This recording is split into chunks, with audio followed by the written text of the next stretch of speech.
Physiological Correlates of Human Behavior, an intro to behavioral neuroscience. With me, Dr. Andrew T. Ainsworth, Professor of Psychology at California State University, Northridge. Part 1, Neural Foundations of Behavior. Lecture 3, the organization and functions of the nervous system. Section 3, remaining central nervous system, peripheral nervous system, and the rest.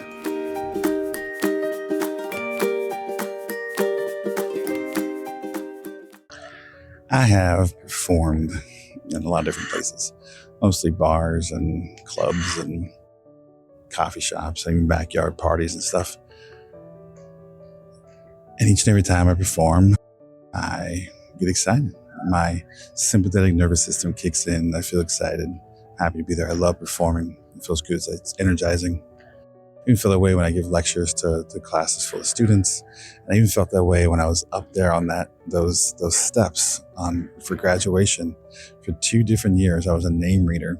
Talk about a stressful situation. I mean, it wasn't fighting a bear, but holy mackerel, you got to balance out, like knowing the families are out in the audience. You got the kids looking right at you, making sure, hope you're going to read their name correctly. You got someone's whispering, the neat pronunciations in your ear. You got cards being handed to you. It's just a crazy situation. And you're just hoping you're not going to screw the whole graduation up for everybody.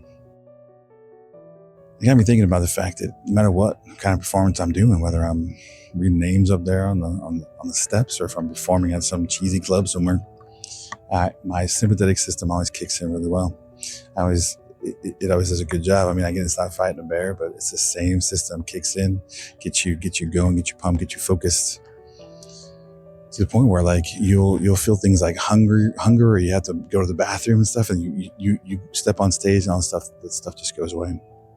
Here's the fun part though. My parasympathetic system is super slow acting. It takes me a long time to reset, a long time to get back to normal. So I'll end up being up late night, just laying there wide awake because I'm still got the adrenaline pumping and still got my sympathetic system kicking in. So today we're going to talk about our peripheral nervous system, which includes our sympathetic and parasympathetic systems. And I hope you're excited.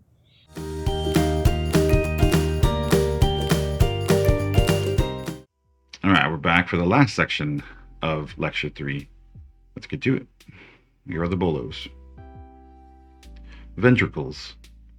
Lateral ventricle, third ventricle, fourth ventricle, central canal, cerebral spinal fluid, meninges, dura layer, arachnoid layer, pia layer, blood-brain barrier, peripheral nervous system, cranial nerves, olfactory nerve, optic nerve, oculomotor nerve, trochlear nerve, trigeminal nerve, abducens nerve, facial nerve, vestibulocochlear nerve, glossopharyngeal nerve, vagus nerve, spinal accessory nerve, hypoglossal nerve, spinal nerves, cervical nerves, thoracic nerves, lumbar nerves, sacral nerves, coccygeal nerve,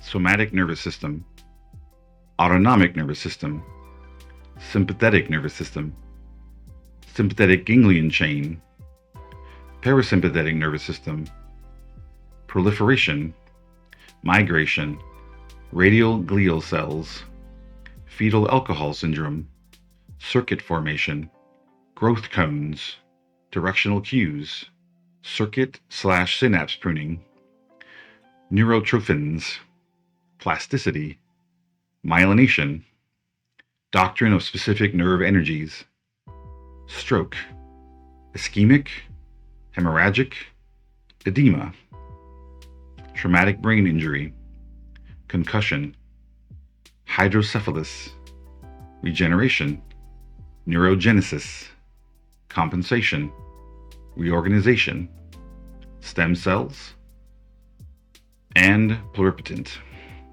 Sometimes you might call it pluripotent, but I'm pretty sure it's pluripotent. Anyway, let's get to lecture.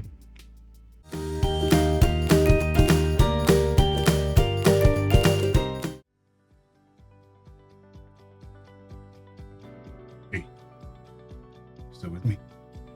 No, that was a lot. We still got another whole section to go. Stick with me. It's worth it.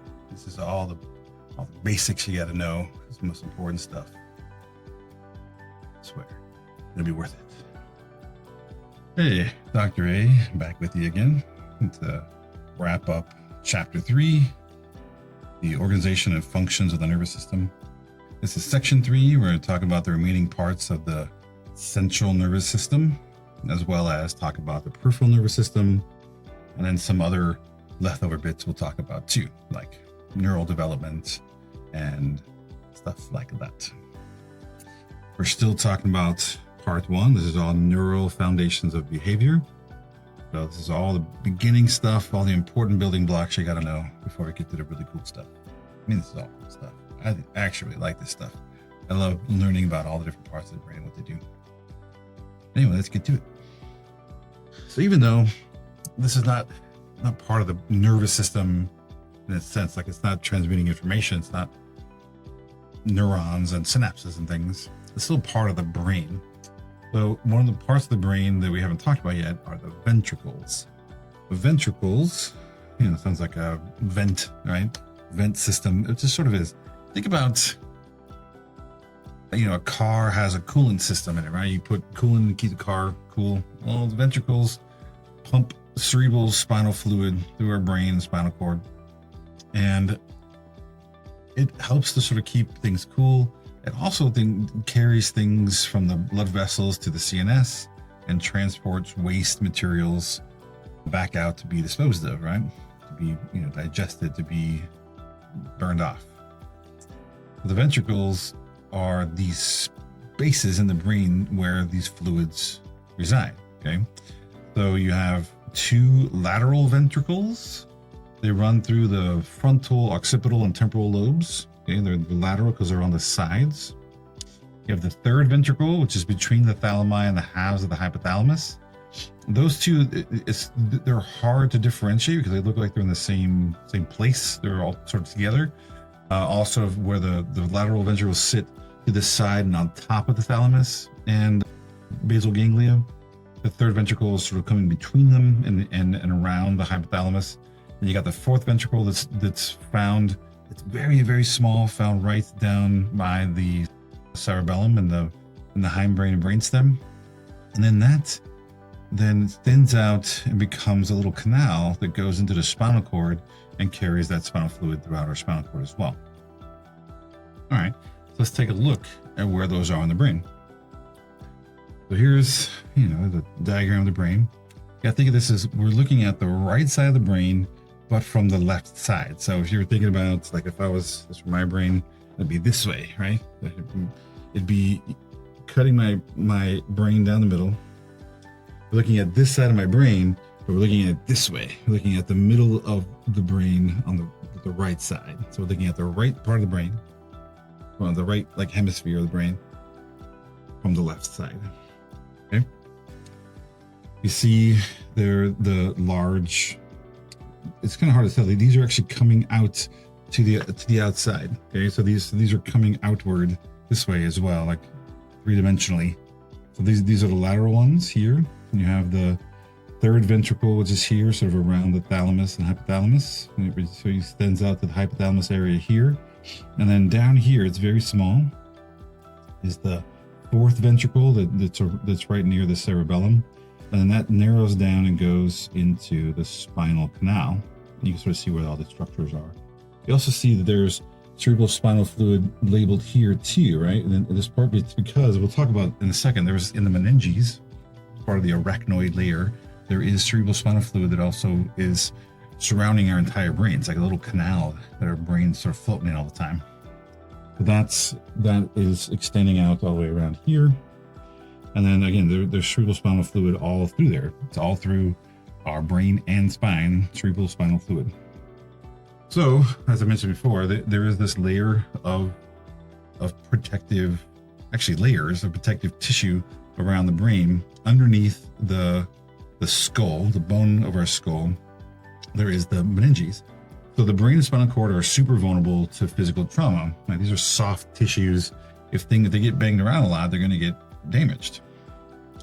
But things like physical trauma, poisoning, chemical disruptions from neurotransmitters, all these things can occur. So we need to protect the brain not only from physical trauma, but also from things getting to the brain that we don't want to get to the brain. Like, so we have this thing called the blood-brain barrier we'll talk about in just a second.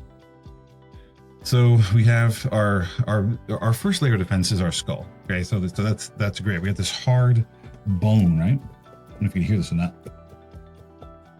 Hard bone surrounding our brain, but because it's hard, if we move around too much and our brain hits up against that skull with no other cushion, our skull could actually damage our brain. Much like if you were to jump into a metal drum and roll down a hill, you get beat up inside that metal drum as it sort of beats, as you spin around and beat around on the metal outside. So having it be hard protects us, but at the same time we need some cushion in between. That's the meninges. The meninges are the protective 3-layered membrane that protects the CNS, especially the brain. And it's got 3 layers: the dura layer, the arachnoid layer, and the pia layer. These two are sort of, I think, easier to remember because dura sounds like durable, right? Duralast sounds like something that's tough, which it is. It's a tough outermost layer that is it's sort of like it's like our Nerf layer. It's like a little thin layer of sort of tough material that's softer than the skull, but still fairly tough and can give us some protection. The arachnoid layer is called that not because of the spiders that exist in there, even though I think I've met people that I swear had some spiders in this area of the brain, but it's really because it looks more like a spider web. There's a sort of web tissue that's all throughout it, and then that layer gets also filled with cerebral spinal fluid. So there's tissue and fluid there that acts like a protective, soft surrounding for the brain. A nice little trampoline, as water trampoline to protect this and let the brain sort of float around a little bit. Because this is called the dura layer, this is the arachnoid layer, if you get an injury that causes some damage or injury in between these layers, it is called a subdural hematoma. So the dura layer, hema, blood. So you're getting causes bruising or bleeding in that area. You're getting a subdural hematoma. That's what the head injuries are called subdural hematomas for that reason. Below the arachnoid layer is the pia layer, which is, best way I can describe it, sort of like the saran wrap that sort of covers your brain. It's a thin layer that sort of keeps your brain encapsulated inside of it. And if you've ever seen a video or if you've ever had a chance to interact with brains, like sheep brains or human brains or any kind of brain, when you get a fresh brain, they're usually wrapped up in this thin layer of milky tissue that you have to sort of cut and peel away to get to the structures underneath. That's the pia layer. It's like saran wrap. It has some, maybe veins or some stuff going through it to provide some nutrients in the layer, but for the most part, it's just a little thin layer of tissue, like skin, that wraps up the brain. Pretty gross. I've ever seen someone have to sort of unwrap the brain from that layer. Cerebral spinal fluid helps to protect from the trauma due to sudden movements, and especially if you're stopping or something like that, or if you bang your head around, your brain's not sloshing forward, not just hitting forward on your skull. Let's take a look at what this looks like.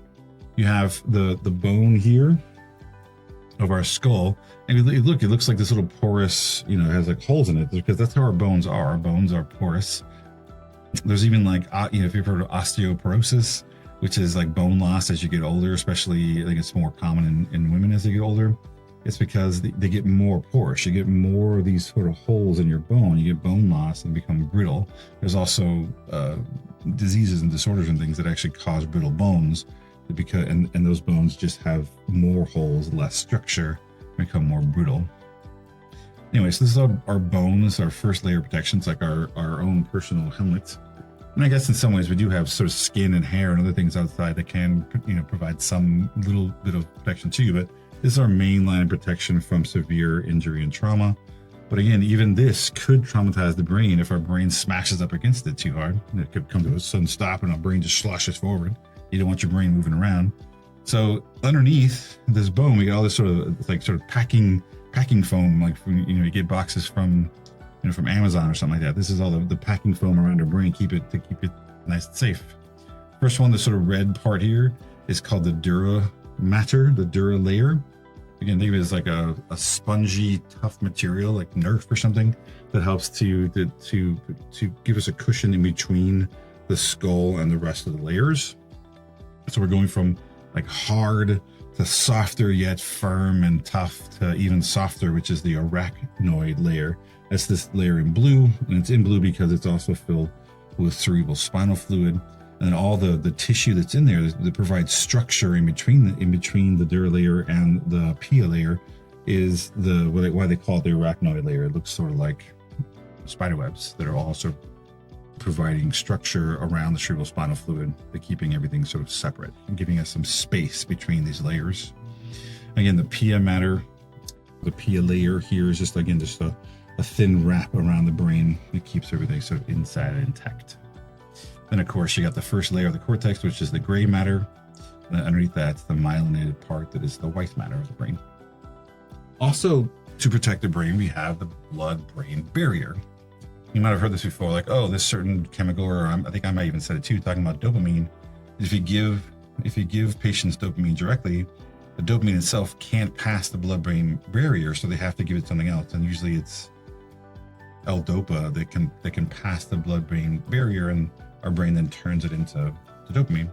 Anyway, so the blood-brain barrier limits passage between the bloodstream and the brain, provides constant protection from toxic substances and from neurotransmitters circulating in the blood. Now, that may sound strange that we want neurotransmitters, but if neurotransmitters get into our blood, like said that they're from one part of the body or even a different part of the brain, it travels through the blood and somehow gets into a different part of the brain, who knows, it could have all kinds of wreak havoc. It could cause excitation where you're not supposed to have it, or inhibition where you're not supposed to have it. So we want to keep neurotransmitters away from other parts of the brain that we don't want them. So we want to keep them out. If they get into our bloodstream and start circulating through our system, we don't want them just randomly entering the brain and causing, wreaking havoc on systems in there. We have capillaries, like, parts of our blood, carrying system. Capillaries in the brain have very tightly joined cells with gaps that only allow very small molecules. So the only things that are very small, like carbon dioxide, oxygen, can get through there, and their membrane can interact with fat in such a way where fat soluble substances can sort of merge with the membrane and dissolve into it and be able to get through the membrane into our brain. So they have fat dissolving through the lipids of the membrane of the cells that can actually get through those capillary walls. So fat solubility is the primary reason that most drugs, like therapeutic or otherwise, affect the brain. So most drugs we take, they get past that blood-brain barrier, are likely in some kind of fat soluble substance.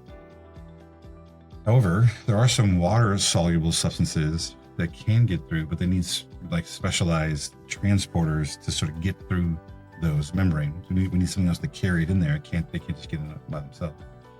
Not all areas are protected by this barrier, though.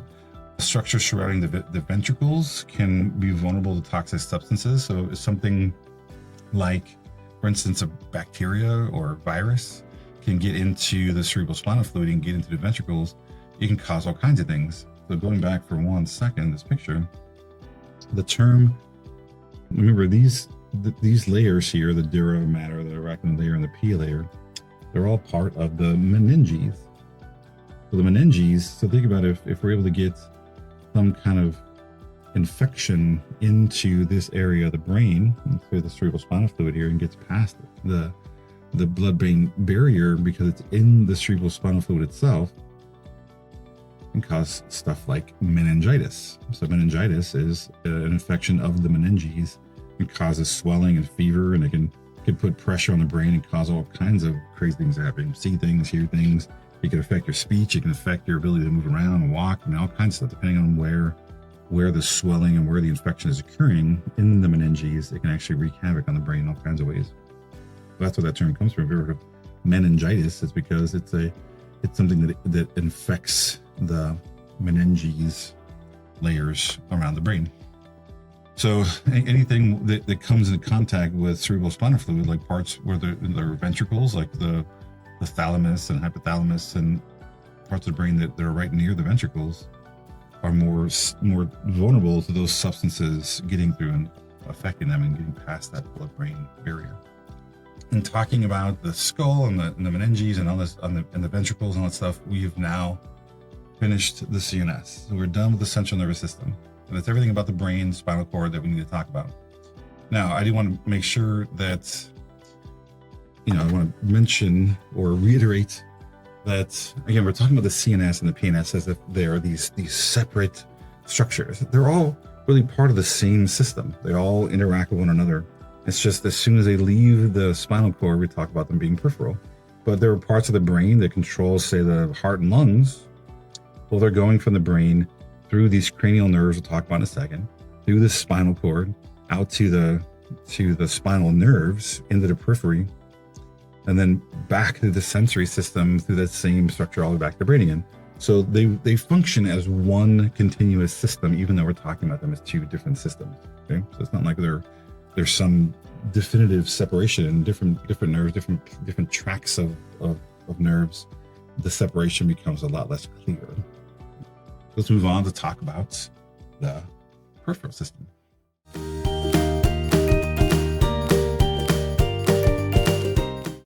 So just as a reminder, we talked about this already, but again, we have the nervous system, and it's broken down into two parts. We have the central nervous system on one side, peripheral on the other. Again, they work together. It's one nervous system. But we've now discussed the central system, the brain, spinal cord, and we spent a lot of time on the brain. The brain is where all the sort of magic happens, right? So we spend a lot of time talking about the brain. Especially, we spent one whole lecture just talking about the forebrain, the cortex and the lobes, because that's where tons and tons and tons of activity happens, what makes us who we are. So you would think, oh my God, there seems like there's so much else going on in the peripheral system that we're going to spend way more time. Now, we'll be able to talk about this pretty much in one lecture, because the peripheral system is taking information to and from the CNS, from our sensory systems and our motor functions, like our hands, feet, and moving around. It's just transferring the information around, but most of the heavy lifting, like the calculations and all that stuff, are going on in the central system. Anyway, the peripheral system is broken down into two systems: the somatic and autonomic. This is our non-automatic functions, like our sensory system and our motor functions that are under our control. And the autonomic system is the more automatic one. It's doing stuff we don't think about, like dilating our pupils, digesting our food, regulating our heart rate, right? That's all the autonomic stuff. And then the autonomic system can work in one of two ways. It may be affected by the sympathetic system or the parasympathetic system. So again, I want you to think of this as our fight or flight system. This is like when we're under stress, this is how our body gets us ready to react to that stress. And we have the parasympathetic system that is then resetting us back to normal. This is called the rest and digest system. It is our status quo. It's going back to normal. I mean, normal for you. When I say normal, I don't mean like normal, some judgment. I mean, it's whatever's normal for you at rest. We're resetting you back to that state. Okay? So let's talk about it. So this is, diagram of human, right? We got the brain, spinal cord. That is the central nervous system. Those two things, brain, spinal cord. Everything outside of that, everything that's in this sort of yellow, greenish, all these nerves, all this activity going on everywhere, all these nerves are all in the peripheral system. So as soon as these nerves leave the spinal cord, we're in the peripheral system. So it's taking information from the spine to our hands, to our feet, all that stuff. It's all part of the peripheral system.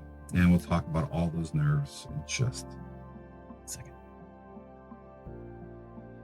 Our peripheral nervous system is made up of cranial nerves and spinal nerves. Those are sort of self-evident, right? Cranial nerves are the nerves that are, as they're exiting our brain, going to the spinal cord, And then the spinal nerves are those nerves that are exiting the spinal cord to the periphery. Okay, so the cranial nerves, they come out of the brain into the spinal cord. And then once you're in the spinal cord, it is central. But then it leaves to go to our hands or feet or any other part of the body. It becomes the spinal nerves, and the information comes back, goes back through the spinal cord, up to the cranial nerves, back into the brain again. Okay, so it's that there's a whole pathway for everything. Some people think about the cranial nerves as being part of the CNS and part of the brain. No, we're talking about them as sort of extra parts that connect everything together. It can be divided into the somatic and autonomic systems we just talked about a second ago. And the autonomic system can be further divided into the sympathetic and parasympathetic systems.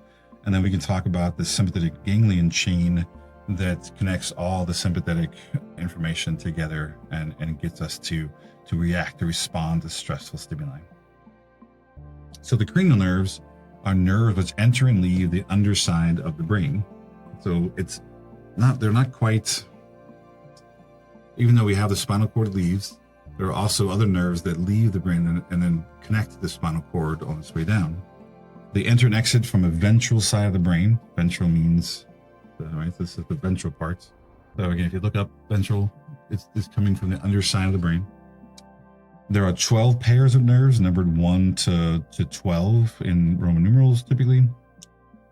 It's interesting because olfactory is one of the oldest senses we have. It's in some ways, there's evidence that it was developed before lots of other parts of the structures of the brain, but it functions a little differently. It functions almost as an independent tract of sensory information. And then the optic nerve, because the eyes and the optic nerve are sort of all within the brain and transmits from the brain, from the eyes to the optic nerve and stuff, people oftentimes consider these two still part of the brain, therefore part of the CNS. And people have even argued too that you could think about all of these as being part of the CNS because they all have roots in the brain. They all have their cell bodies in the brain. It's only their axons that leave the brain and create these nerve tracts. But we're going to talk about them as part of the peripheral system as they're transmitting information away from the brain. They connect to the spinal cord, which is CNS, but then they connect back to the spinal nerves. So it's a bit confusing, but we're going to talk about these 12 nerves now, and we'll come back to the spinal nerves in just a second. So these are the names of them. Let's just get pronunciation, then we'll go through where they are and what they do. So you got the olfactory nerve, which, if you think about it, it's pretty obvious. Same thing with optic. And even ocular motor, you can kind of see that these two, optic and ocular motor, likely have something to do with the eye. Okay. You got the trochlear, you got the trigeminal, you got the abducens, the facial nerve, which, probably fairly obvious. You got the vestibular cochlear. All right. Well, if you think about the cochleas in the ears, this probably has something to do with hearing. You got the glossopharyngeal. You got the pharynx and the glossal muscles, which is around the tongue and stuff. So this has something to do with your tongue and throat, likely. You got the vagus nerve. Not like what stays in Vegas. That's not that kind of Vegas. This is the VAGUS, the vagus nerve. Which the vagus nerve and the hypoglossal both have a lot to do with our autonomic system. And then you have the spinal accessory nerve, which is, allows you to move your neck and head around and stuff. All right, so let's look at where these are. Let's talk about the locations. So you see that you have the olfactory nerve, which has to do with smell. Makes sense. There's two of them right up here. Got the optic nerve, which is here, and this is the sort of optic chiasm, right? So the optic nerve, and again, everything's going contralaterally. Okay, so it's crossing. I think olfactory may be the only one that doesn't. It's just from memory. I think olfactory maybe doesn't do contralateral, but I think everything else crosses and does contralateral. So this is going across this way and across that way. You have so the optic is about vision, allows you to see. The ocular motor and the trochlear, those two have to do more with eye movement. The ocular motor actually includes pupil reflex. And then you have, which they're found, if you look at the ocular motor, is here, right? So it's right near where the eye, where the optic nerve is. And you have the trochlear, which is also there. So you can think of these here are all different nerves that are all have to do with the eye, and they're all right near the optic nerve as well. Then you have the trigeminal nerve, which is about face sensation and things like chewing. That's here, and they're on both sides. You also have the abducens here, which also has to do with eye movement, even though it's way back over here.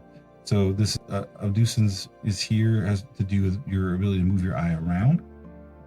You have the facial nerve, which is, again, this is more about your face movement, being able to make facial expressions, and about your sense of taste.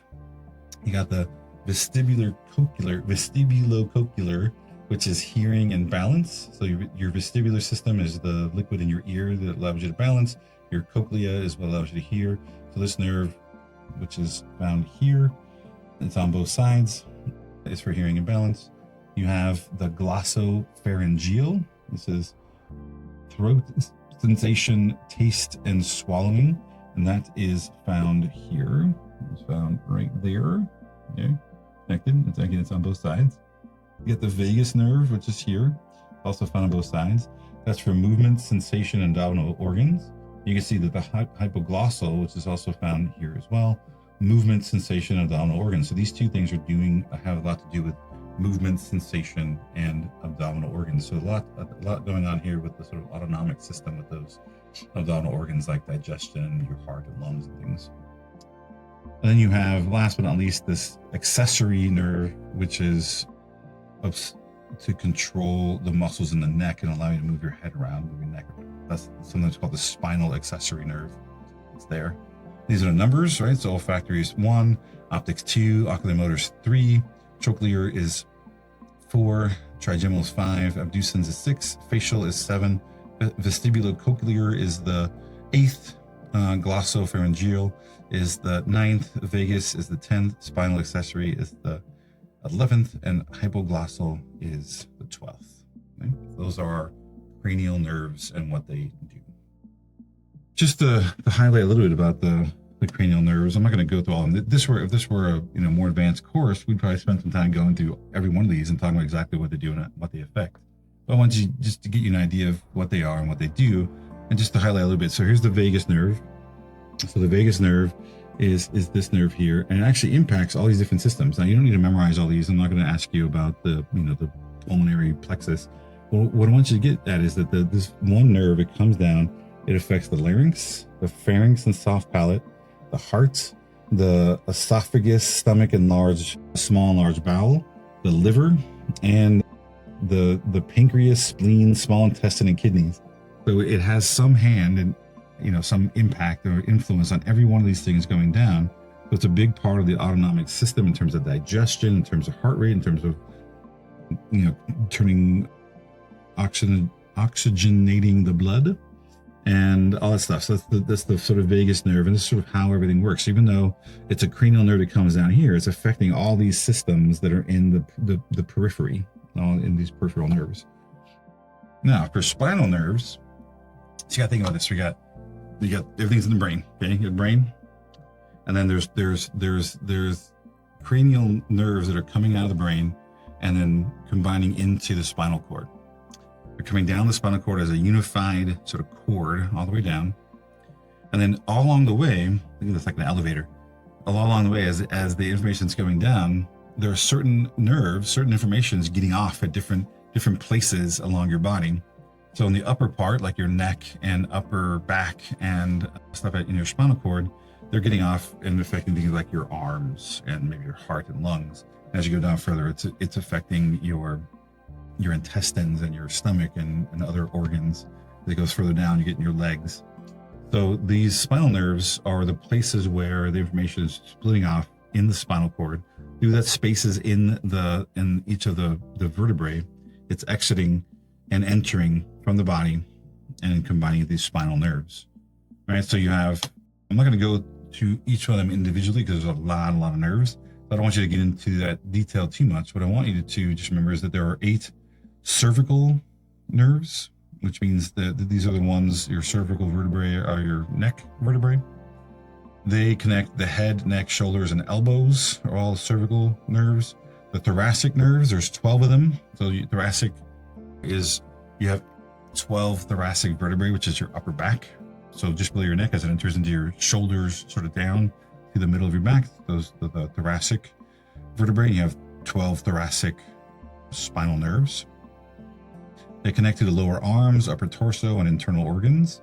Then you have 5 lumbar. Your lumbar spine is in the back. Usually when people have back pain, they talk about usually it's the lumbar spine that are impacted. These send nerve signals to the intestines, legs, and feet. You have 5 sacral. That's sort of the where your butt bone is, right in the back, your tailbone. The 5 sacral vertebrae there, and there's 5 sacral spinal nerves. They control the hips and the buttocks, and you have 1 coccygeal nerve, which comes out the coccyx, which is the very end of the spine.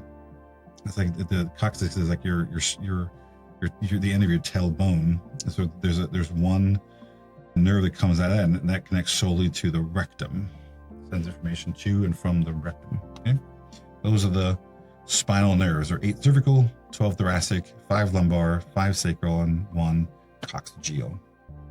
We want to take a look at where those are. Again, so cervical is all neck, and then upper back is the thoracic. Lumbar is the lower back here. And then you start to get into the tail, also where the spinal cord starts to split up into it's called the cauda equina, the horse's tail. Instead of being a solid piece of spinal cord, it starts to split up into many pieces in this tail. And that's where you get the sacral bones and the sacral nerves. And then at the end, right at the very tip where the coccyx is, you get the coccygeal nerve that goes to and from, sends to and from, information to and from the rectum.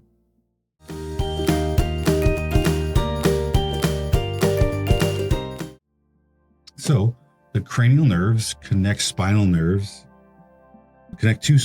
to execute motor commands and receive sensory information.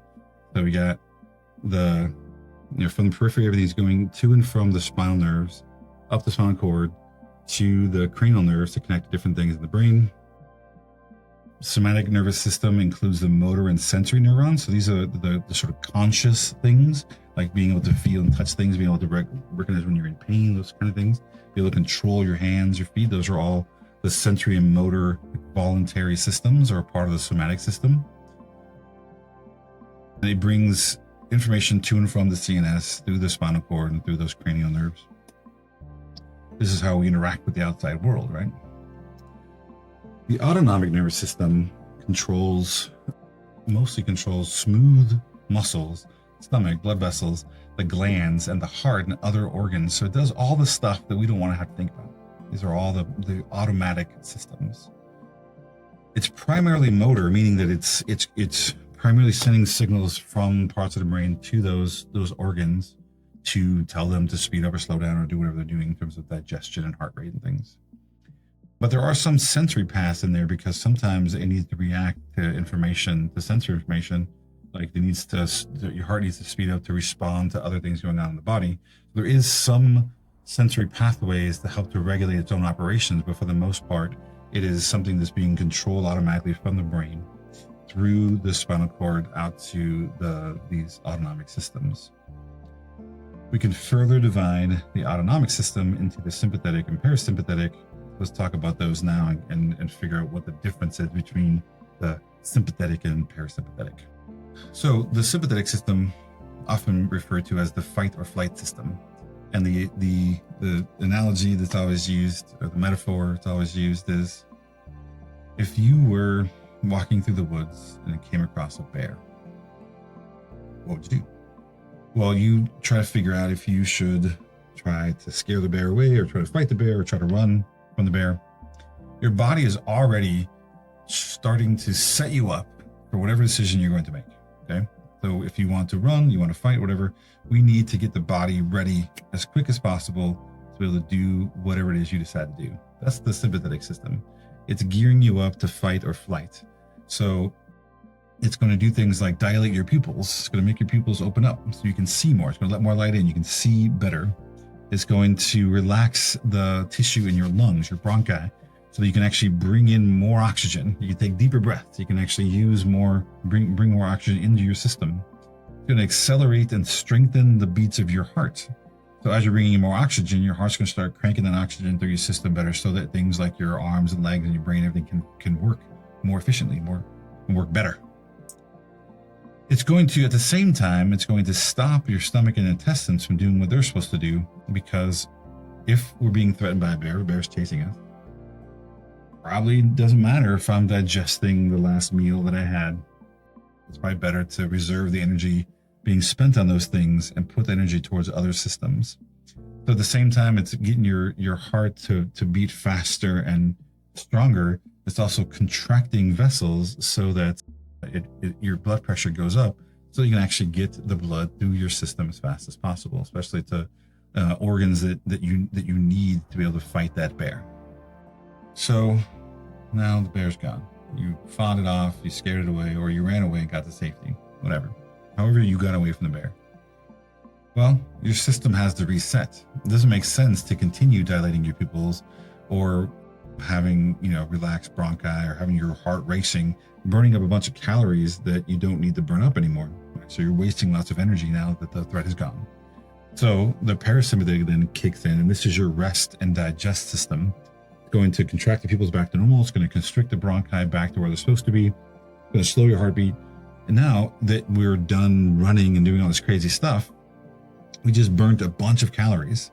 Let's go back to digesting and getting more food turned into nourishment for us, so we can actually replace those calories we burnt during the bear fight, right? And it dilates the pupils back to normal again, so that it lowers your blood pressure, puts it back to normal. I keep saying the word normal, and I know that word oftentimes is, used negatively, but I mean normal in the sense that it's normal for you. Wherever you were before you saw the bear, going to put them back to your normal.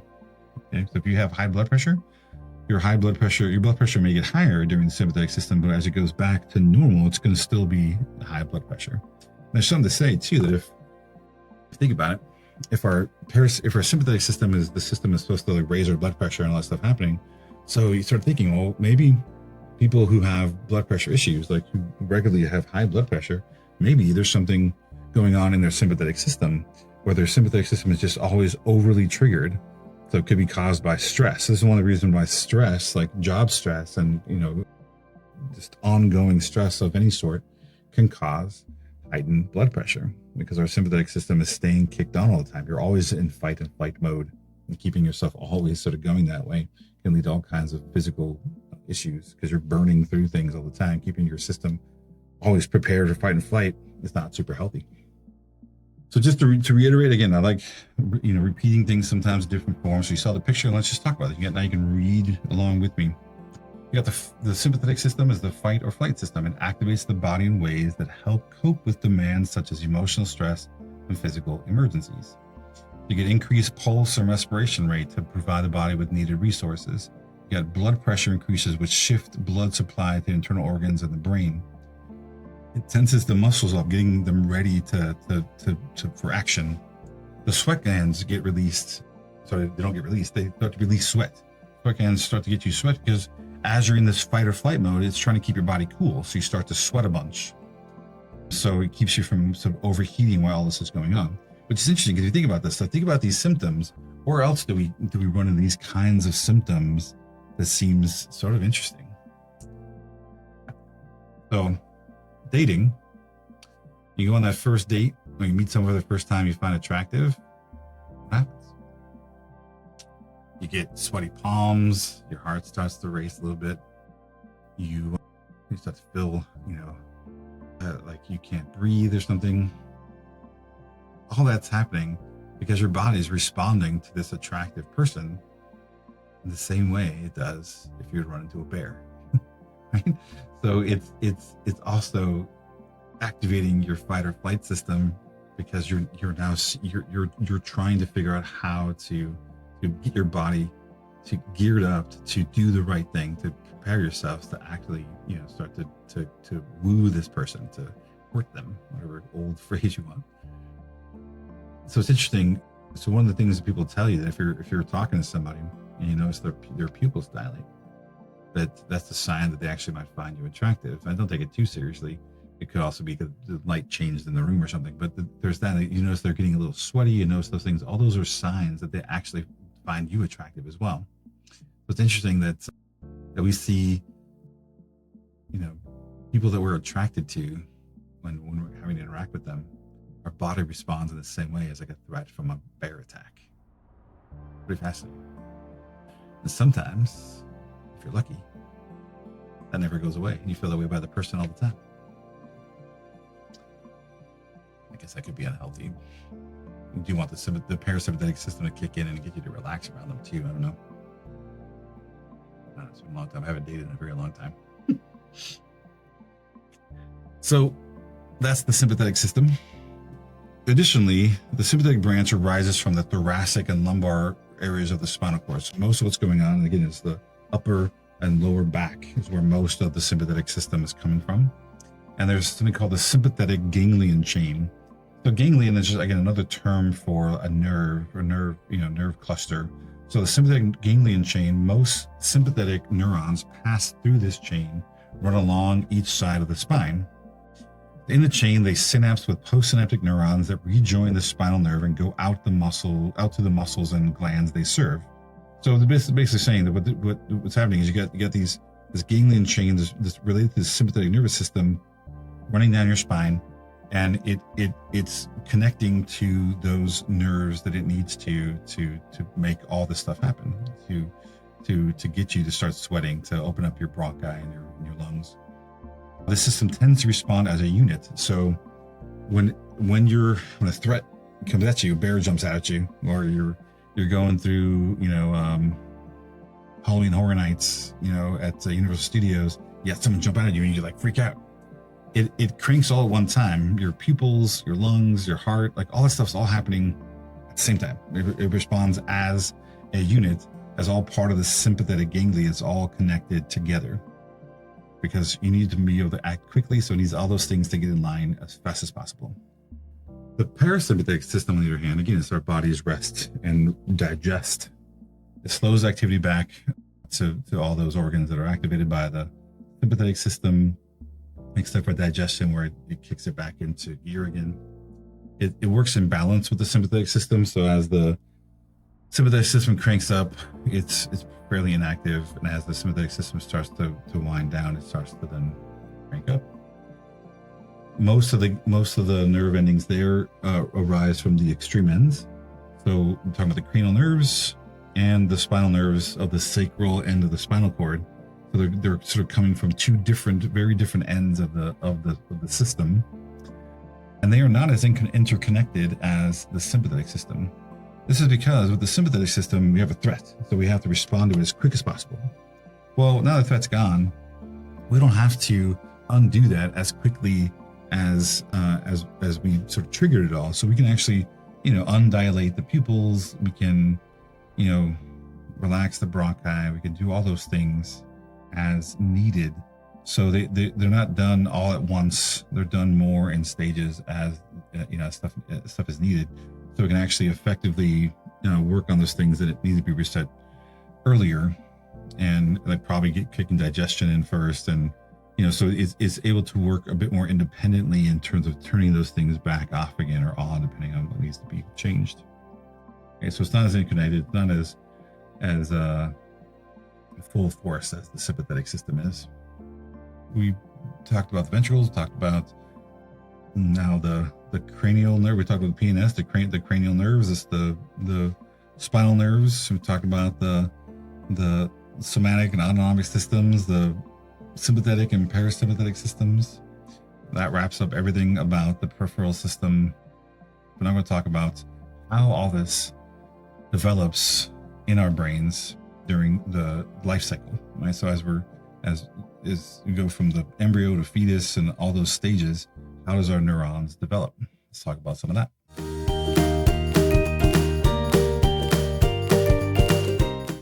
Let's talk about how our nervous system develops and the kind of changes that occur in the nervous system over time. Those changes can be good, they can be bad.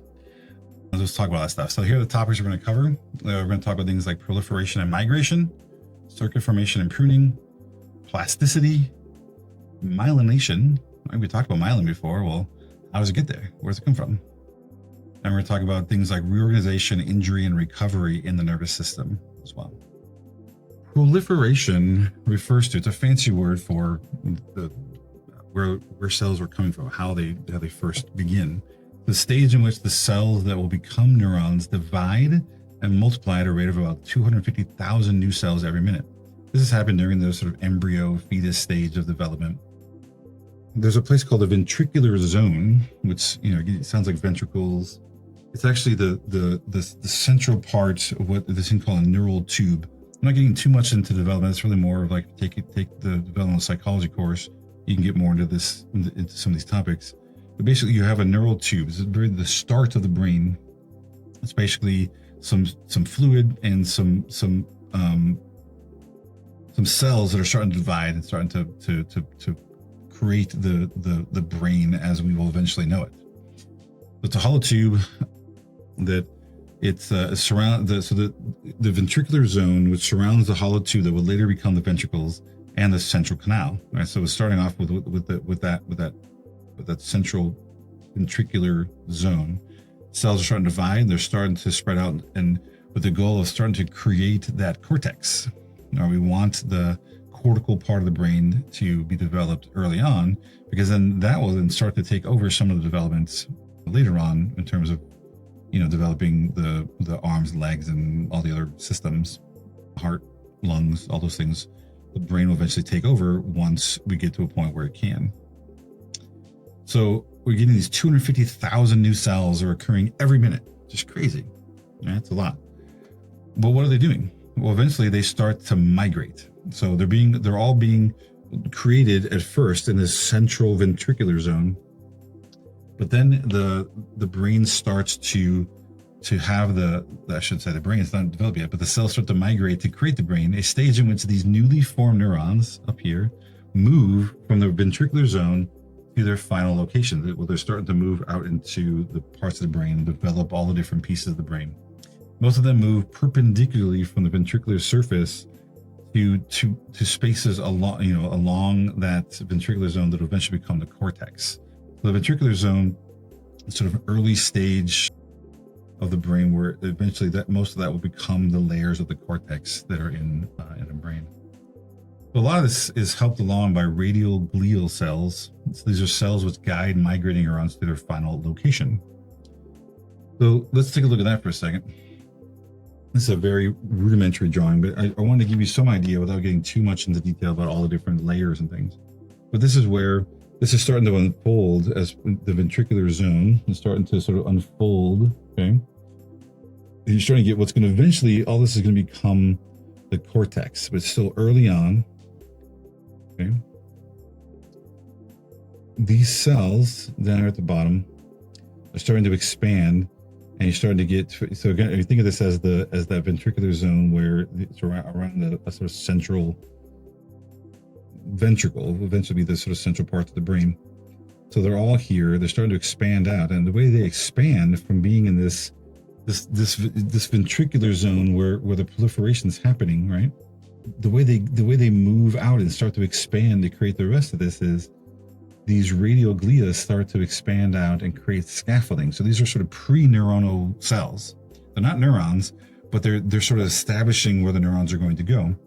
So they establish the scaffolding where they want these cells to go. The neurons get developed in the proliferation zone. This is where all these sort of neural blasts, these brand new cells, brand new neurons are happening. And then they move up the glia to where they're supposed to go. Now, what's not shown here is that each of these things would be like a different layer of the cortex that we're not really going into, but each of these cells are now being sent to different parts of the cortex to establish themselves and start getting all the processing going. Here you can see a zoomed in version. Here's the neuron climbing along, imagine it sort of moving its way along the radial glia, moving where it's supposed to go in the cortex. And this keeps happening eventually until the cortex gets developed and the brain starts to look more and more like it's supposed to. You start to get all the wrinkles and all those functions start to occur around that time. So during the migration, the overabundance of neurons migrating to the cortical layers, this is around, we're talking week 11 of development. This is all happening. Leads to the development of sulci and gyri in the brain. So it's starting to develop the tissue, you're starting to get all the wrinkles. A neuron's functional role depends on when it was created and where it gets sent to, the location of it. But they retain considerable flexibility into early infancy. So infants, especially fetal brain cells, are very, very plastic. They can be transported from any region in a different part of the adult brain. So you can take some cell from a fetal brain, pick any part you want, send it to a different part in an adult brain, and it will differentiate into the appropriate brain function in the adult brain. So they function a lot like neural stem cells, where they're able to sort of change into what is needed and help sort of fix and fill in for some of the neurons in that part of the brain, even though that's not where they came from. It makes them super plastic. I'll just talk about that in a second. Let's talk about this little detour. Let's talk about how this process can be interfered with. So if during the fetal development stage, if a mother drinks alcohol, not like just a little bit, but if a mother introduces enough alcohol into the system, it will impair the fetal development. So the baby will be born with intellectual impairments because the alcohol used during critical period of brain development, it actually interferes with some of that development. It's going to cause them to be intellectually delayed. It creates a small malformed brain with neurons dislocated. So what does that mean, dislocated? So when I hear dislocated, I think of like a bone, like you dislocate a shoulder or something. But you can think of this as mislocated. So the neurons actually end up going to the wrong places in the brain. The alcohol actually impedes some of that migration process, and they go to the wrong places. Now it's for two different reasons. One, that the alcohol can trigger the radial glia to revert to other kinds of glial cells and no longer provide the scaffolding, so that the neurons don't go anywhere. They don't get to migrate. Or if they do migrate, they may over migrate past where they're supposed to go. So they're supposed to go to one layer of the cortex. They end up being sent past that, and they end up going to the wrong places because of the introduction of alcohol during that time. Interestingly enough, things like ionizing radiation, like if you're near a nuclear accident of some kind, like Chernobyl or something, the effects of that are similar. So things like atomic blasts can similarly impair proliferation and migration in the brain, causing similar effects as fetal alcohol syndrome. So I guess another way of saying that is crazy is, and if there's enough alcohol in a mother's system during this developmental period, it can cause the same kind of damage to the brain as being exposed to radiation from like a nuclear blast. That's insane. I think about this is all 11 weeks. To put that in perspective, 11 weeks means that they're close to being about 3 months in, right? Is when a lot of stuff's going on. I hope I'm doing that right. So because 12 weeks, if you think about 4 weeks a month, means in the fourth month, it's possible that the mother may not even realize they're pregnant until the second month. Again, that they have to miss a period. So if they weren't planning on it and they continue to drink and stuff, they could have already caused some of this damage long before they even realized they were pregnant. Something to think about. I don't want to make it seem like kids with fetal alcohol syndrome are from moms who like purposely were drinking while they were pregnant.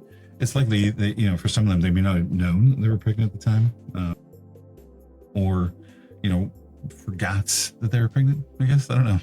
It's hard for me to imagine someone going out there and just drinking like on purpose while they're pregnant. But maybe there are those people. Maybe I'm just too naive. I think too good of people. I don't know. But anyway, let's talk about what that might look like. So if you have a kid, fetal alcohol syndrome, let's talk about what that does, right? So inside, you get a brain that is fewer brain folds. So we're getting less surface area for all the cortex, which means it's also smoother. It's also the brain and the head are also smaller than they're supposed to be. Like by that I mean they're smaller than you would think they would be given the size of the child, given relative to other kids of that same age. That's called microcephaly. And if you ever see the term, just as a way of remembering, anytime you see a word and you see that it has cephaly or like ceph in it, CEPH, ceph, usually it's referring to the brain or the head of some sort. So it's a way of keeping in mind. So like if it's microcephaly, that means it's a brain or a head that's too small. We'll talk in a minute about hydrocephaly, which is water, too much water in the brain, too much fluid. So ceph is usually referring to something about, there's even macrocephaly where a kid's head is too big. That was one of my problems. I feel like I have macrocephaly. Anyway, so it's just an interesting term. Whenever we see that, you're usually talking about something to do with the head or the brain. See, there's even a smaller, their cerebellum ends up being smaller, and they have an underdeveloped corpus callosum. So think about that for a second. You have a kid whose brain, the hemispheres of the brain, the cortex is undeveloped. It's smooth, not very many wrinkles. It's already having issues developmentally, but also it has an underdeveloped corpus callosum, which means that it's not able to communicate very well across the two sides. So not only are they undeveloped, it also impairs their communication in terms of some features. Again, small head. They have some ear and eye abnormalities where there's sort of misshapen ears, and they have like folds and fissures around their eyes that are fairly common with fetal alcohol syndrome. They have a low nose bridge and a short nose, so the nose is short and it's kind of flat to their face, as well as their face itself is sort of flat too. Their whole mid face is sort of just flattened. They have a smooth philtrum. So that term, I'm not as familiar. I don't think about the term philtrum that much, but I always remember it's this in your lip right here. There is this little indentation. It's like where there's a little sort of indentation here in your upper lip that connects to your nose. That shape, sometimes called a Cupid's bow. So I think about it, that shape in your lip. For these kids, they don't have that. They have a flat upper lip and a very thin upper lip as well. They have underdeveloped jaws. I think that might be it. It definitely affects some facial features, but also just creates, pretty severe intellectual impairment with kids with fetal alcohol syndrome. All right, so let's talk about a couple other things. You got circuit formation and circuit pruning. We'll talk about circuits. Again, it sounds like we're talking about electricity. That's because sort of we are, right? These are the circuits, the nerve circuits that are being created to allow communication between these cells. So the circuit formation is a process in which the axons of developing neurons grow towards their target cells and form functional connections. Think about that for a second. So we talk about how these neurons communicate with each other, but how do they find one another? How does one neuron find another neuron that is supposed to talk to you? So if I'm a dopamine neuron and I'm trying to find other neurons that have dopamine receptors, how do I find them? Is there a map? Like what's the process for actually finding? That's what this circuit formation is. How do the cells go about finding one another and start communicating and realizing that they're communicating with the correct post-synaptic dendrite? And how does all this stuff work and function all by itself? It's pretty automatic. Pretty amazing. If you haven't been impressed by how amazing our system is, man, you're not paying attention. Some crazy stuff going on, and it's amazing we can do anything. I'm surprised we're not just sitting around, barely able to function like some kind of amoeba. So the key there is functional, meaning that they actually work. How do they find the correct post-synaptic dendrites to connect to? There's a couple things. You got growth cones. If there's a formation of the tip of axons which samples the environment for directional cues. So not quite like a roadmap, but it does sense things in the intracellular fluid that's floating around in the system, and can look for these directional cues. Include chemical and molecular signposts, which can attract or repel advancing axon, resulting in a path which is not always direct. So the axon starts to grow out, and it starts looking for these signposts, and it'll be diverted one way or another until it actually finds some cells that it can communicate with. Right? It sounds completely random, and yet here we all are. Here I am teaching, you're learning, and yet we're all able to do all this stuff. It's fairly complex with this crazy process, and yet it works. Works more often than it doesn't. It's shocking that it does. So as it's doing this circuit, as it's creating these circuits, circuit formation, it oftentimes does that in the very beginning, especially during the most of the neural development phase. It's doing that too much. It's producing a bunch of extra neurons, perhaps to compensate for errors, or sometimes maybe the cells don't find other cells are supposed to, and then those cells sort of die off. So pruning is the elimination of excess neurons and synapses in the system. Neurons will die off if they're unsuccessful connecting to target cells. So if they can't find the signpost and they don't end up connecting, they don't firing anymore, they eventually just die off. Sometimes the area might be too crowded. So even though it might find other neurons, there's too many other neurons also communicating, so it never really gets to fire very much. And it may arrive too late to an area, so that it's already overcrowded. Another way that it happens too is by sort of feedback. So we've talked about neurotransmitters, which is going from the presynaptic cell to the postsynaptic cell. There's also a way for the postsynaptic cell to communicate back to the presynaptic cell. Those are called neurotrophins. Okay, so chemicals that enhance the development and survival of neurons. So sometimes as the nervous system refines and organizes, right, it continues to correct errors. It does so by figuring out the synapses that aren't really working very well, and starts to trim them. So neurotrophins are sent by the postsynaptic neurons to presynaptic terminals as feedback when neuron fires at the correct time, which makes the presynaptic nerve stronger. So let's say it again. A neuron fires, it gets received by the postsynaptic cell. The postsynaptic cell sends a signal back to the presynaptic cell saying, "Good job." That's a neurotrophin. And as it gets that reinforcement that it's doing the right job and firing at the right time, it actually strengthens the cell, strengthens the connection between the two of them. And for cells where that's not happening, they start to die off and they get pruned. So pruning may even occur before birth as waves of spontaneous neural firing sweep across the system, such as a fetal retina, which is still developing. So sometimes this may be occurring, here, but a lot of this stuff is happening in the first couple of years of life. The circuit pruning part, anyway. We end up having a lot less neurons and synapses after a couple of years because of this pruning process.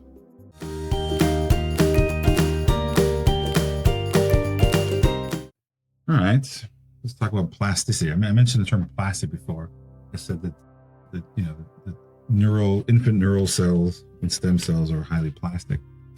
Plasticity is the ability of a synapse to be modified, or to change what it's doing because a different function is needed. The plasticity decreases over time in brain, except for cortical association areas, like learning. So in our cortexes, where most of our learning and memory and stuff happens, we're able to continue, those continue to be very plastic because we're continuing to make new memories and learn new things all the time. In other parts of the body, they're not so plastic, and once they figure out what they're doing, they don't change. There's no plasticity anymore. So we're much more plastic in early stages of development, in early stages of life, than we are as we get older. But there is still some plasticity. But just to get an idea of plasticity, and later on I'll talk about reorganization, which is another thing that this will cover.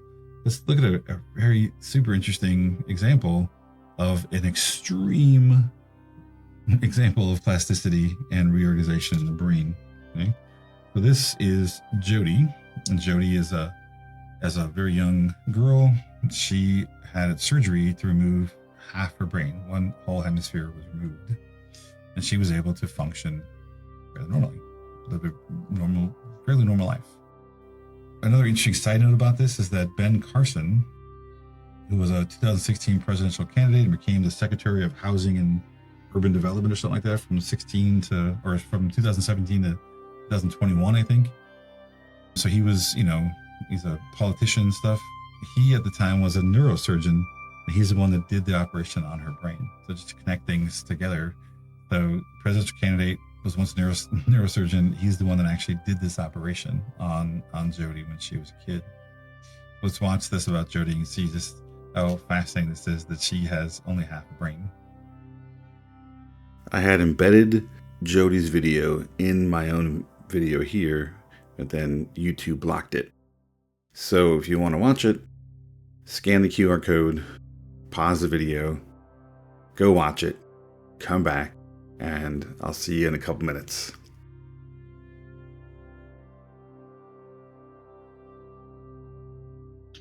Now, if you don't find that just insanely just crazy to think about, not impressed and just dumbfounded by that, and you're not paying attention.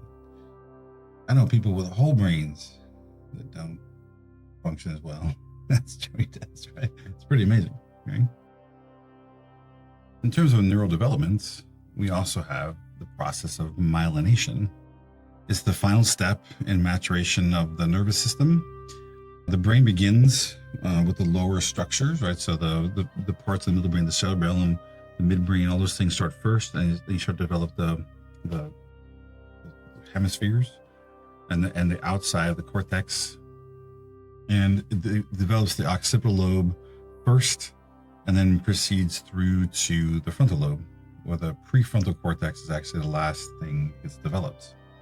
Okay, so lower structures first, proceeds to cerebral hemispheres, and moves from the sort of back to the front, back, sides, front. Okay, this begins about the third trimester, but continues at least into late adolescence. That sounds crazy, right? So there's a bunch of development still happening all the way through adolescence. There are some sex differences here, like biological sex differences. You got larger diameter axons in adolescent males.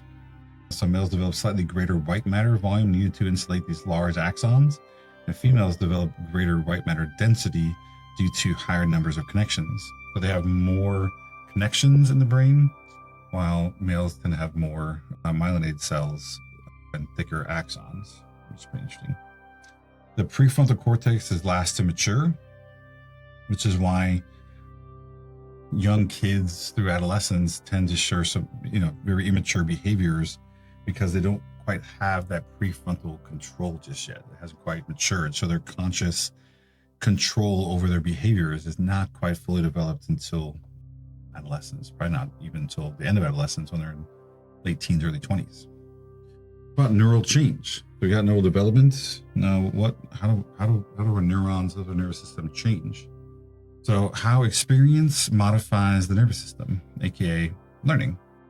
So while humans progressively lose neurons as they age, they develop more connections, synapses between the remaining neurons. So meaning that even though we might not have the same number of neurons that we might have as a kid, because we might lose some, we don't get any new ones, we do start to create more and more connections. Because the more we learn, the more we use particular synapses, the more those will start to reorganize and create connections that weren't there before. So even though we don't have more neurons, we can make more connections or new connections. So reorganization is a process of shifting connections that change the function of an area of the brain. For example, those who read Braille, the space in the brain devoted to the index finger increases, while the areas devoted to other fingers shrink. Because now that finger is now, responsible for reading. It starts to shift and actually create more connections because of it. Plasticity is extremely high until age 2-3, after which most of it's lost. So the reorganization and the new the new connections between the existing neurons are the only way that learning occurs, and that change occurs in the brain after a certain period. So there's also this doctrine of specific nerve energies, a theory that each sensory projection area produces its own unique experience regardless of the kind of stimulation it receives. Let's say it again.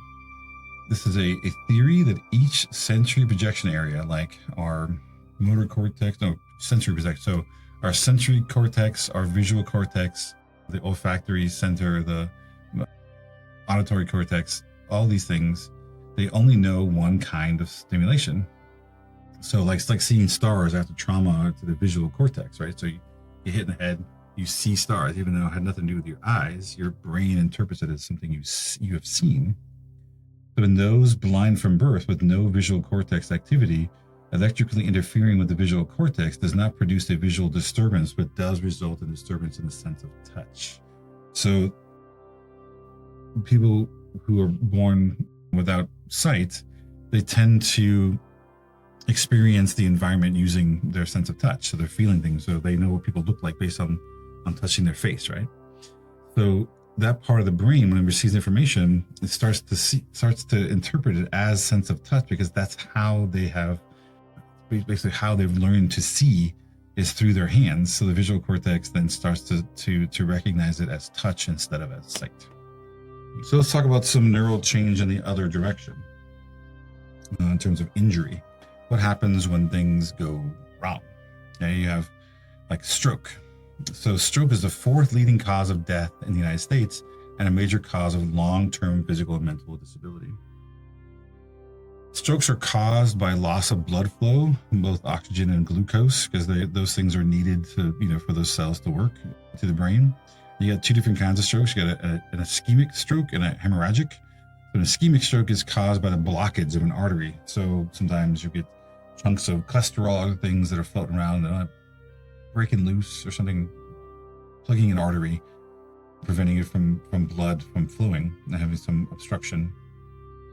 You also could have a hemorrhage where an artery ruptures. Some part of it, you blow out part of your artery and you're now bleeding out into the extracellular parts of the body. So those things, basically, when those happen, it starves whatever artery, whatever part of the brain that artery was feeding. If it's obstructed or it ruptures, was now no longer sending oxygen and glucose to that part of the brain. So that brain starts to it could suffer. It could even die off if it's so starved long enough. There's also something else that happens though too, called excitotosis. Excitotosis is the flood of glutamate that dying neurons release. This overstimulates the surrounding neurons. That overstimulation allows large amounts of calcium into the cells and starts killing off the neurons.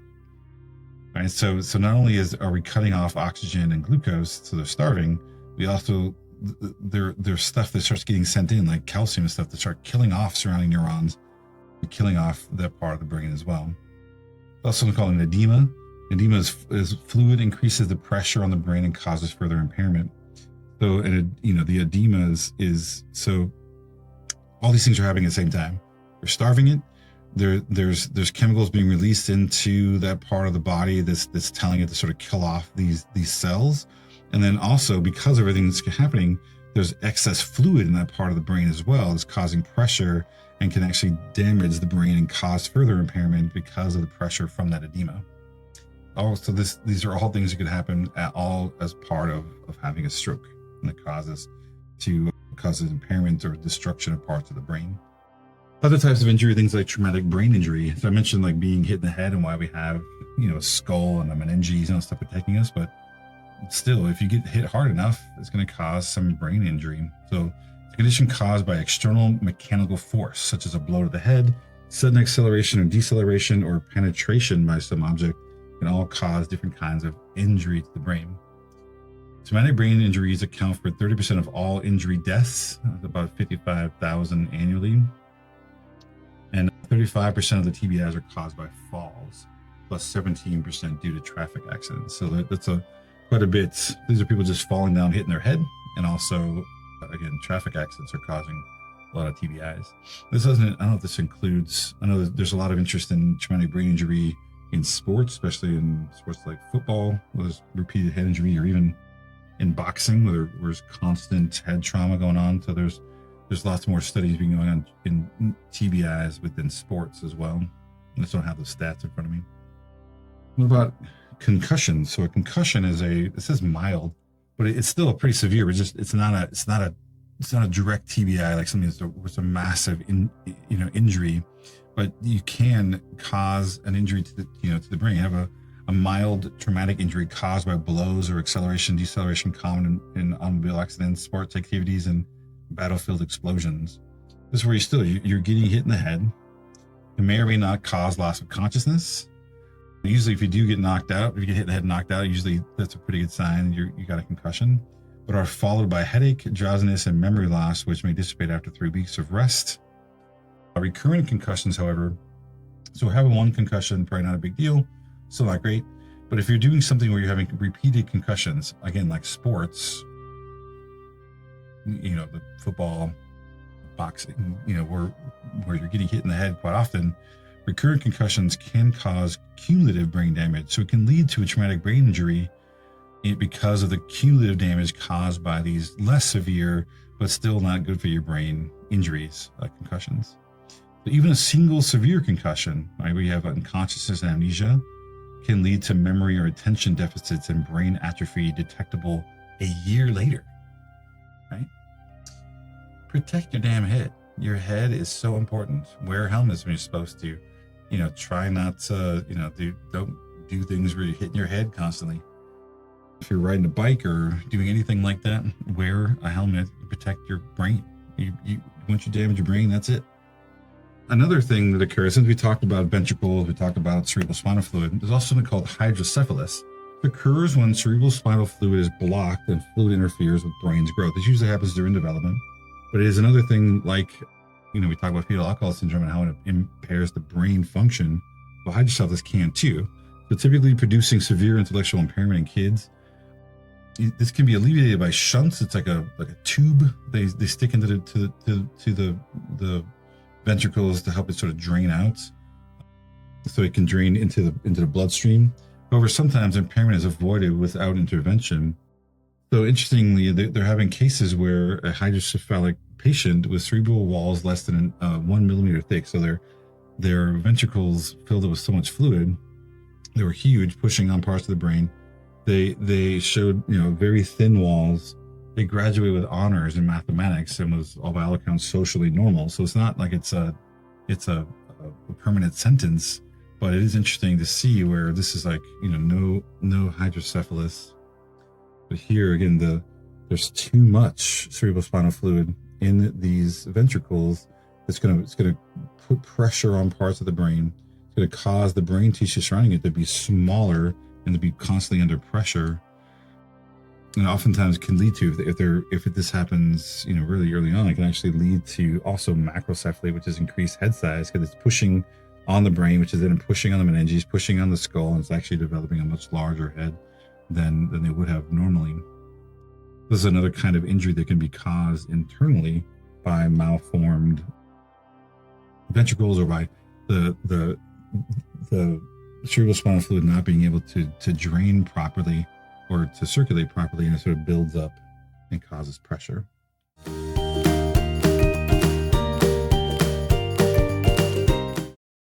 what about recovery? We talked about injury, stroke and hydrocephalus and traumatic brain injuries and that kind of stuff. What about recovery? So some terms: regeneration, neurogenesis, and compensation.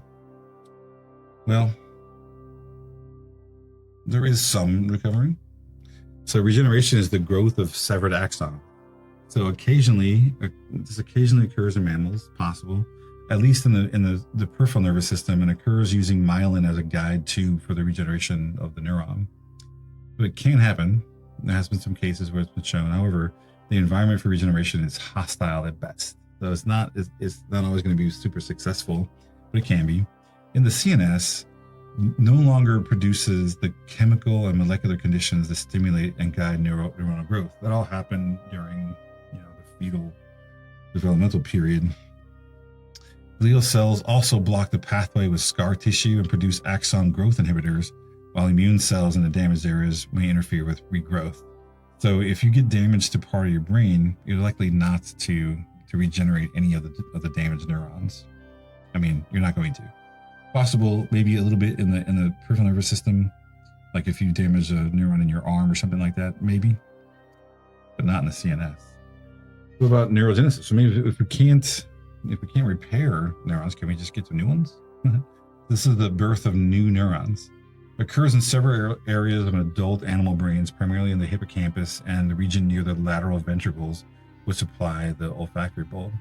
So in these areas, we are constantly making new neurons to replenish those that are dying off and stuff. The hippocampus adds about 1,400 new neurons daily.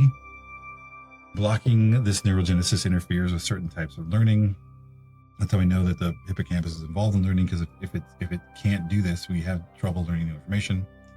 So enhancing neurogenesis may provide a means of self-repair to patients with neurodegenerative diseases like Alzheimer's and Huntington's disease. But this is one of the few cases where neurogenesis is happening. It really doesn't happen very often in any place in the brain besides like the hippocampus. So neurogenesis looks like this. We have, here's a neural stem cell that it goes through a process where there's these progenitor cells that combine with it. The astrocytes and other glial cells are combine with it and guide it to create these neuroblasts. So this is a stem cell that gets transformed during this process into a new neuroblast. So a neuroblast is a baby neuron.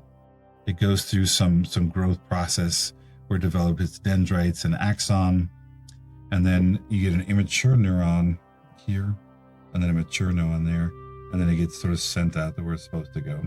Right? So the process from, you got a neural stem cell, it goes through with some work with some progenitors and some glial cells to turn it into a neuroblast, and that neuroblast becomes mature. It takes about 4 weeks to go from the beginning to the end to a new neuron. And again, this doesn't happen in very many places except maybe the hippocampus in the brain. Now, this happens tons during infant development in utero.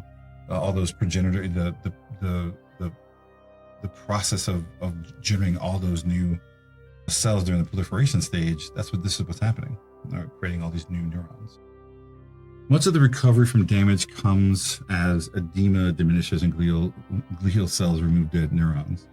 So a lot of what feels like recovery or regeneration or something of nerves is often when we have an injury of some sort. This goes for really any place, but say even the head, you hit your head, cause some edema where you're getting excess fluid and some pressure that's impairing function. All right. Well, when that edema starts to diminish, the pressure goes away, it starts to feel like you've recovered some, like maybe you're generating some new pathways, fixing some things that were broken. But really all it is just that pressure's gone. Glial cells start to remove dead neurons and clean up the area, and the other neurons are starting to function more appropriately again. But there is something called compensation, which is one of the only ways that when you have neural damage that we can actually recover. So the simplest neural recovery is uninjured tissue takes over the function of lost neurons. So presynaptic neurons sprout more terminals, postsynaptic neurons add more receptors to make up for the loss of the neurons that are now dead or gone or damaged. Side branches from other neurons become active within minutes of an injury. So think about that.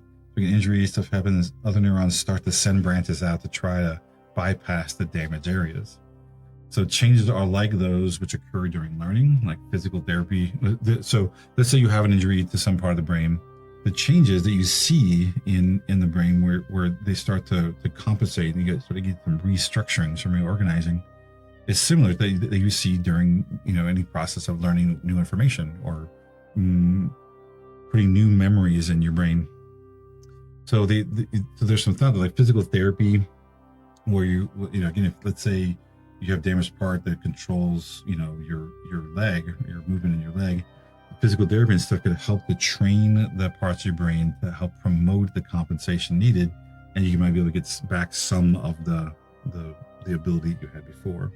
This is so I had talked about Jody and with her half a brain as part of plasticity, but you also think about this in terms of compensation, because a lot of that what's happening is the other half of the brain is now having to compensate for the lost parts that were in the half that was removed.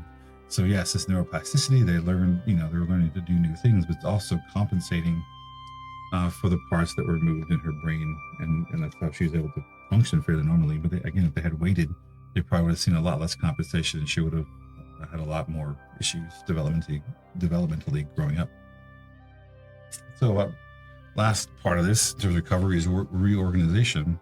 In more severe cases, neural recovery may result in reorganization of the brain areas or even the other hemispheres. Again, talking about Jody. So while patients who require the removal of diseased hemisphere do not regain normal levels of performance after the surgery, they can recover some language, some cognitive functions, and motor control, all because the brain is basically reorganizing itself. Right? There's some compensation, and the pathways are being reorganized. It's trying to bypass the parts of the brain that are missing or damaged, and trying to bring back some of the functioning that was lost. So 75% of those born without a corpus callosum function normally, while only 12% are severely impaired by its absence. So this is, again, once you cut that communication, some reorganization, some compensation has to happen for you to figure out how to function without the corpus callosum. And the majority of folks seem, again, those born without the corpus callosum seem to learn to function fairly normally, because a lot of that compensation and reorganization happens more when you're little, when you have much more neuroplasticity. When if it happened someone who's much older, you have a lot more issues than this in terms of trying to function without it. So what about repairing the CNF? Is there other things? We're in a day and age, right, where it seems like there's breakthroughs in science and medicine stuff all the time. Why haven't we figured out ways to do this? So we cannot yet repair severed spinal cords, but have made significant advances in helping injured ones heal. So if you completely sever it, they can't reconnect it. We haven't got that far yet. But the strategies include, when we talk about spinal cord injuries, minimizing the initial damage, encouraging regrowth and new connections when possible, and then whenever possible, replacing lost neurons or encouraging the growth of new neurons that were lost. Some of these things are possible. We're seeing some technology that's showing that this might be coming in the very near future, but we're not quite there yet. We're not quite ready to take a severed, spinal cord or something like that and be able to get someone to go from that to walking around again, not without a ton of help from, mechanical means like walkers, crutches, machinery even. Therapies to encourage axon regrowth include the inhibition of proteins, which would themselves inhibit regeneration after injury. So there's things like e-stims, that's electrical stimulation, plus drugs that excite these neural pathways, and plus things like reward, like a chocolate treat.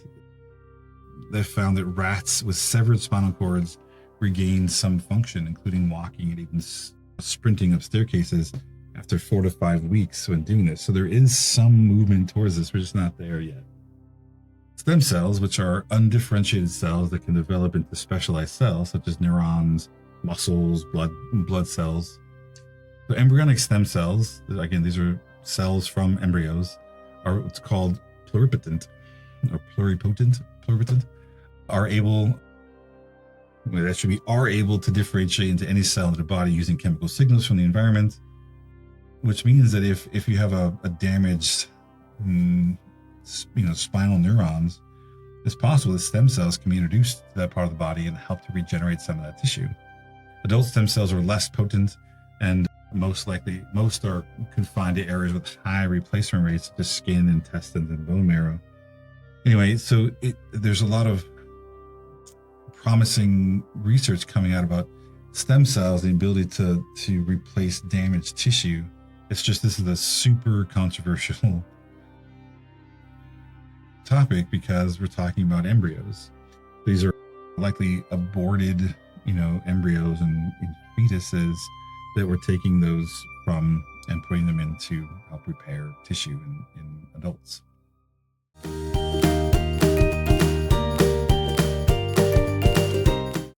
So that's a crazy thing to think about. Like, how do we feel as people using those kinds of tissues from aborted? No, they don't have to be purposely aborted. They could have been, something problematic, and they weren't going to survive viably anyway. But it still seems crazy. The idea of putting in some aborted fetal tissue into my spine to help me regenerate tissue, it seems a bit crazy. So I get it. It's very controversial, but very promising for those with severe injuries. Anyway, while we know a great deal about the brain and its functions, we haven't barely scratched the surface. There's so much going on. There's so much more to know. We have a solid foundation on how it exists, but man, I feel like there's still so much research to be done. Again, we're we've come so far in what we know, what we understand, and the more we understand, the more we know that we don't know everything yet. There's still a lot more to know. So in this lecture, we covered a ton of stuff. We went from talking about the parts of the neuron, the neural communication, talking about how those neurons come together into nerves, and talking about the parts of the nervous system, from the brain, the spinal cord, and the peripheral systems. We talked about how neural development. We talked about injuries and regeneration of cells, and the possibility of treating injuries in the central nervous system, all in this one chapter. Huge chapter, big huge amount of information, and we made it through. And now that we've talked a little bit about all these topics and talked about the nervous system, the next thing we're going to do is we're going to talk about the last parts of this first section, which is about research methods and sort of how do we know the things that we know. We know the stuff about the brain, but how have we figured that out? We know we talked about Phineas Gage, where he got a spike through his brain, but is that it? Do we just know everything through accident, or how do we figure this stuff out? What are the tools we use? What are the methods we use to know more about the brain? That's research methods, and we'll talk a bit about ethics. That's next. I hope you're excited.